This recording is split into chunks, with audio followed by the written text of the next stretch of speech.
So hello and welcome to Medya News podcasts. Medya News, as our listeners will know, aims to be an authentic voice bringing you real, truthful stories from the Middle East, with a particular focus on the Kurdish question that is often ignored, self-censored or suppressed by the mainstream media platforms. And literally 1 hour ago, the spokesperson for the Syrian Democratic Forces, Farhad Sami, announced finally after 6 or 7 days that the ISIS attack against the Sinna prison in Haseke was finally over, and that the SDF forces were fully in control of the prison. For the last 7 days, I've been watching a feed where the Rojava Information Centre have been giving updated information about the situation in the prison. And I'm very pleased and honoured today to say that I'm joined by Clara, who has been one of those people at the Rojava Information Centre who has been working for the last 7 days. So welcome, Clara, to Medya News. Hello, thank you very much for having me, Mark. Hi. Clara, let's begin the interview perhaps by, if you could just give us a little bit of your own story and a little bit of history about the Rojava Information Centre. It'd be really interesting. Sure, so as you can probably tell from my accent, I'm American.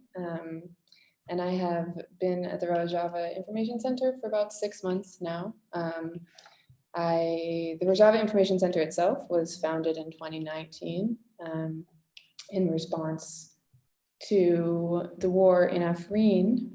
When Turkey invaded Afrin, the international coverage was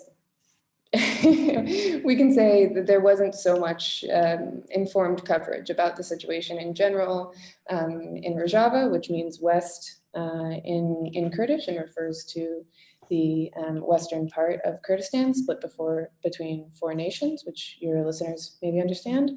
And there wasn't so much understanding just of the context of the entire conflict in Syria and how Rojava, the Kurdish movement, and then the autonomous grassroots democracy that has grown out of the Kurdish political philosophy in this region, but now includes all ethnic groups in the region, the Assyrians, the Armenians, the Arabs, the Turkmens, the Syriacs. There wasn't so much understanding about that, about the complexity, about the opportunity, about the history of that movement. And the reporting about the war really reflected that, because Turkey very much sees the project as a threat.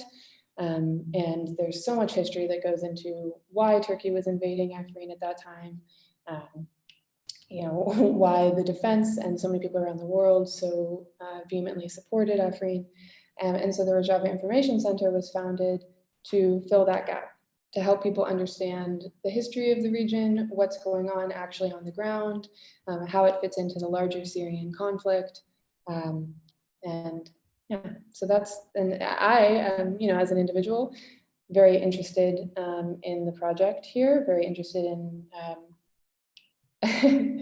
everything that's being accomplished, wanting to learn more myself on the ground, contribute in any way that I can. I'm a former journalist. In many ways, the work that we do at the Rojava Information Centre, doing interviews with people on the ground, talking to officials in the autonomous administration about their work. In many ways, it is journalism, but we also try to provide a deeper analysis.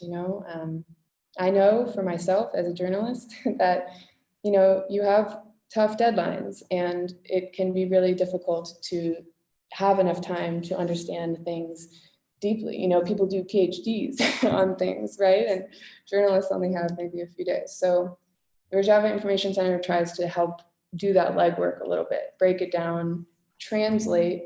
What's happening here is very different than what's happening in a lot of places in the world, right? It's an anti-state project. And what does that mean, right? Like what does that mean? It's a translation of ideas, languages, ideas, everything. So we try to fill that gap ideologically for people, and then also we just try to give reliable facts and figures about what's happening on the ground so that people can have transparent understanding of the situation. Well, I've watched you do that over the last week, and I have to say it's been incredibly impressive to watch. And you should feel very proud of yourself, you know, for doing that. It's, as you say, that particular part of the world is subjected to such misinformation and sort of psychological warfare from so many different parts. It's so important to get verified information in the professional way that you guys all work. It's just been incredible. So on that, you know, many people around the world would have thought that ISIS had been defeated in 2019 when they were defeated at Baghouz. And from Baghouz, many thousands of ISIS fighters and prisoners were taken to different prisons in the northeast of Syria. And there has been this continuing discussion and about what to do with these prisoners. And then suddenly last Thursday, seemingly out of nowhere, there was an attack on a prison in Haseke, which turned into quite an armed conflict. And so this was like being reported as the most serious military attack by ISIS since 2019.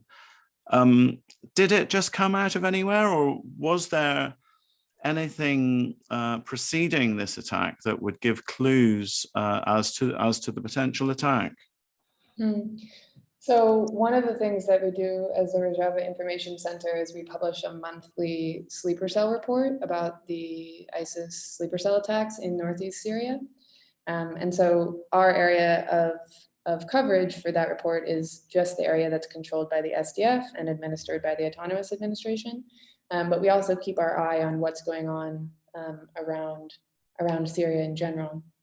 And so we can say that actually over the past year, ISIS sleeper cell attacks within NES went down, and quite significantly they started going down exactly 6 months ago, which, as the SDF has now told us, one of the ISIS prisoners they captured as a part of the attack has said that exactly 6 months ago, ISIS began planning this larger scale attack. And so intelligence agencies had their eye on this, right? The US Department of Intelligence in their September report did share that they were not celebrating about the drops of ISIS attacks, but they saw it as a cause for concern, which has, borne fruit, unfortunately, as a concern. So they saw it as a cause for concern, and they were feeling that maybe ISIS was taking time to consolidate outside of SDF territory in the Medya desert. And we saw directly outside of SDF territory, ISIS in the past few months, starting in October, begin to launch kind of larger, more military-esque attacks against Iranian militias, against Syrian government outposts. And it's quite possible that was indicative of them starting to sort of redevelop their military chops, or maybe practice in preparation for this attack. So we definitely did see some things, and then additionally, the internal counterterrorism forces, the HOT of the Autonomous Administration, actually did raids in November and December, which uncovered a very similar plot, and they actually captured the man who claimed he was responsible for planning it in December, on Christmas, actually. Yeah. And so, the security forces here were on high alert, right? The coalition was aware of this. So some of my friends on the editorial team at Medya News, when I said I was going to interview you and I asked them for some questions that they would like to ask, one of our friends said, who do you think supported ISIS in these attacks? We have done a few reports about, actually I did an interview with Salih Muslim a couple of nights ago, and he was saying that there was this guy that probably you mentioned just now that was arrested in December with a cell of about 11 ISIS people. And they were collecting intelligence from them, and they were sort of confirming that they were getting support from Turkey and the areas controlled by Turkey in Serikania, Girispi and Afrin and such places. Is that what you're hearing as well? Sure. I mean, this is, of course, a delicate question. Turkey is a NATO member. People are not really used to thinking about Turkey in this way. But Turkish, let's say, tolerance of ISIS is not a new phenomena, right? At the very least. So starting at the very beginning of the ISIS crisis, we can say, in Syria, Turkish border guards were notorious for looking the other way as foreign volunteers streamed into Turkey across the Turkish border. And we see in the Syrian National Army groups, which is sort of a patchwork of militias that have been made up by some of the Syrian opposition groups and then backed and sort of organized into this structure by Turkey. Certainly participation in those groups and participation in the leadership of the militias and the leadership of the Turkish occupation authorities within their occupied zones within Syrian territory. Former ISIS membership does not seem to be disqualifying for participation in those groups. And so, for example, we saw that just 2 weeks ago, a former ISIS emir, who is now in a different militia that makes up part of the SNA, was made the police chief of Serikania, one of the major cities in the occupied zones, by the Turkish military officials who are there. So, and then, of course, we've now learned during the course of this operation that many of the ISIS attackers who came from outside the prison came from Serikania in addition to other places. So, it's a difficult thing. People aren't used to thinking of it in that way, but there just seems to be more and more evidence, if not direct planning, extreme tolerance, let's say. Okay, Clara, maybe you could take us through the last sort of 6 days as you've witnessed it, albeit from a little bit further away. But I mean, you weren't directly there. Presumably, you're in a city close to Haseke. Could you take us through sort of as far as you know how it went, because you've been getting information directly, and what generally happened? Sure. So at the very beginning, on January 20th in the evening, there were 2 explosions, later proven to be suicide bombers, directly outside the prison. From there was a lot of commotion. It seems that the attack was coordinated by attackers outside and those within the prison. And so immediately after the bombs went out, prisoners rioted, began burning things in their cells, and seized a cache of weapons, in addition to, right. And so from there, the situation was very chaotic. It was clearly very coordinated. There were caches of weapons outside in sleeper cell houses in the neighborhood surrounding. And the SAH and the SDF very quickly surrounded the prison and created a partial military security zone. But because ISIS was also coming from outside, they were fighting on 2 fronts, both from inside and from outside. And the situation was very chaotic. Originally, the ISIS attackers who attacked the prison from the outside were dispersed into the surrounding neighborhoods and broke into civilian houses and started using those apartments and houses as their bases of operation. And there were intermittent clashes, and those inside the prison were shooting outwards. Eventually coalition support came in, coalition air support, and also support from on the ground troops and Bradley IFVs, heavy machine guns, and illumination flares from the coalition. And so that happened immediately on the first evening.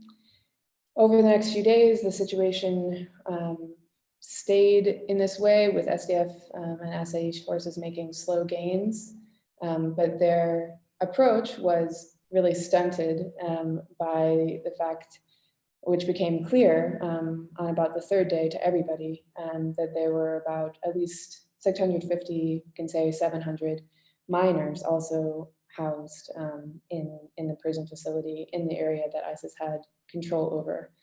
And the Farhad Shami, the spokesman of the SDF, now that the battle is over, has said very clearly that they could have used very heavy weapons and machinery and finished the operation within 2 days maybe, but they were going very slowly with their approach and trying to be as cautious as possible, of course, to protect life as much as possible for these boys. So it's a very tough situation, but obviously we can say that this was likely strategic on the part of those who planned the attack, and it's unconscionable. And we will see in the coming days how many injuries, potentially fatalities there were among the minor population, and then of course the prisoners who were not a part of the uprising, who maybe got caught up in everything. And yeah, it's a tragic human cost. Absolutely. And I mean, it really is quite, I think for many people, I would have expected to see it sort of broadcast headlines around the world. ISIS reappears in Syria, shock horror. And, you know, if it was in any other circumstances, you would probably expect to see sort of countries making statements of support and diplomatic messages of support to fighting ISIS, and the international media giving it blanket coverage, I would have expected. But what has been your experience in terms of the international media and the way that they have reported it?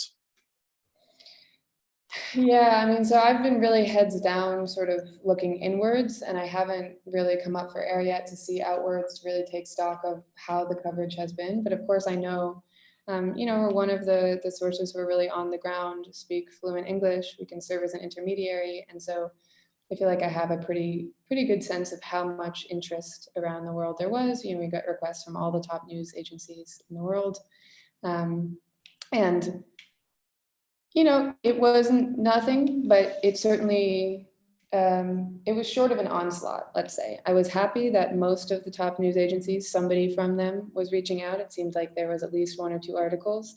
But you know, what I would really hope to see is some more analysis. So a lot of the coverage that I saw was really like, okay, there's a battle going on. This is like top news right now. It's sort of breaking news, let's say.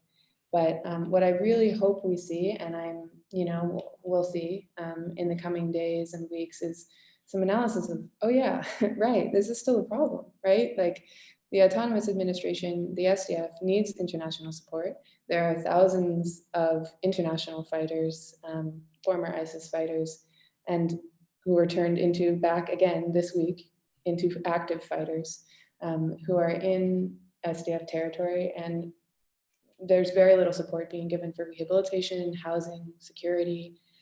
For example, the prison that they were housed in was not custom built for this purpose. It was retrofitted dormitories. It had been used as military housing for many years, but it was originally built as dormitories for the university. And you know, it wasn't. The SDF had long warned that the security wasn't up to par necessarily for a non-custom built facility for prisoners, you know, of this danger level. But there's very little resources here, right? So they need to work with what they have. They do work with what they have, but this is a global problem. I mean, so one other thing I want to say on that point is just we've gotten a lot of we've gotten a lot of interest from the international media about the repatriation of foreign nationals, and it's good they are paying attention to that, trying to keep pressure on foreign governments to help take the burden off the SDF and the AANES. At least they can, only have the locals to help and deal with. But it's important that we don't just think about getting, the Australian boy or the American boy or the Canadian boy, as precious as they are and as important as they are. We also think about the Syrian boy and the Iraqi boy and the Kurdish boy, and how we can get them secure housing, we can get them rehabilitation, education, to really solve this problem generationally, and not just in the moment. So. Sally Muslim again mentioned that in December of last year, there was this conference at Astana in Kazakhstan, the Astana sort of meeting between Turkey, Iran, Russia, who obviously representing Syria. And he seemed to think that all these attacks and plans began, to happen after the Astana meeting, and he thinks perhaps that this is a sort of a plan that is being implemented between Turkey, Russia, and Iran. What's your comment on that? Well, I think certainly one of the problems that the autonomous administration has is that it's not recognized internationally, right? It doesn't have the legitimacy that other state actors do in order to move in the political and military world. And part of the reason that is because states like Iran and Russia, of course, see this as a threatening project. It's based on democratic principles. It's trying to encourage the people to be involved in their own self-governance, people of all ethnicities to be able to self-determine, to provide for their own defense. The SDF is made up of militias of all ethnic groups, but of course they're not exclusively one ethnic group, right? So I've met Kurds who serve in the Assyrian militias, male and female. I've met plenty of Arabs who serve in the primarily Kurdish militias, YPG and the YPJ. So this is not. It's just about allowing people self-determination, and this is something that, of course, is threatening to a country like Iran or Russia, right? And so one thing that the international community and those of conscience around the world who are interested in the project that's going on here, and of course it's not perfect, it's evolving, it's growing, right? But it has, a beautiful, it has a potential to bloom, to be a bloom from the ashes of a terrible conflict, we can say, right? And those of us, I'll put myself in that category truly, and those of us of good conscience around the world, like one thing we could do is to try to help the autonomous administration be able to step onto the same playing field as the larger state players, right? So pressure governments to recognize the autonomous administration, right? Yeah.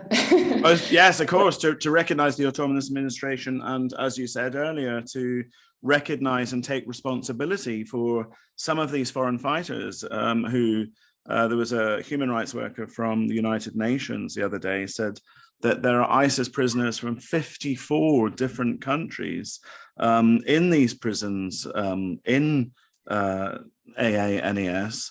And now, obviously, with this prison in such a state, it's only, if things were bad before this ISIS attack, and now the prison has been totally destroyed, I just, it's just like unthinkable about, what the situation is going to be now. And like, as you say, international, it's all very well to say, oh, the Kurds are great fighters and they've defeated ISIS and let's make films and photographic exhibitions about them.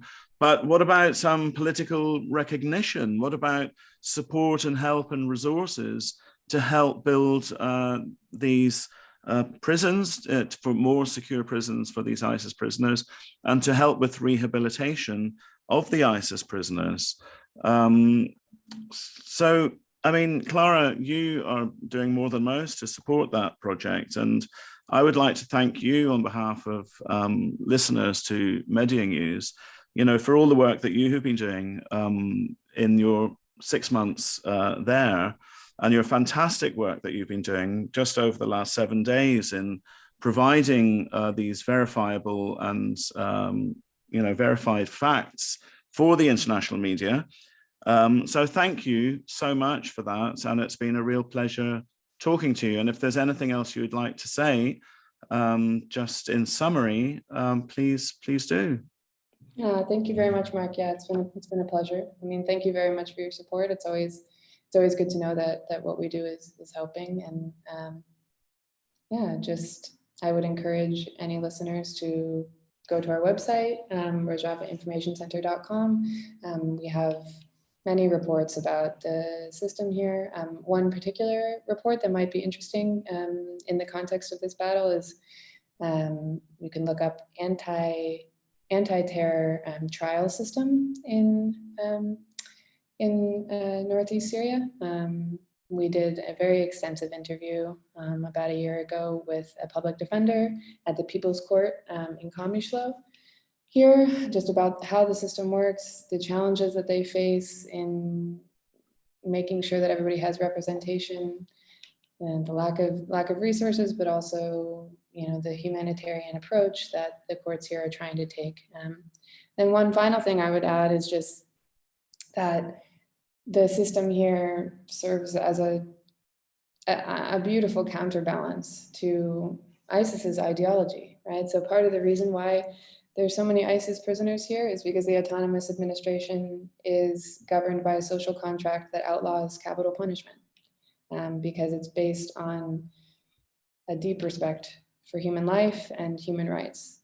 And that's something that the international community should be talking about, paying attention to, and I believe supporting.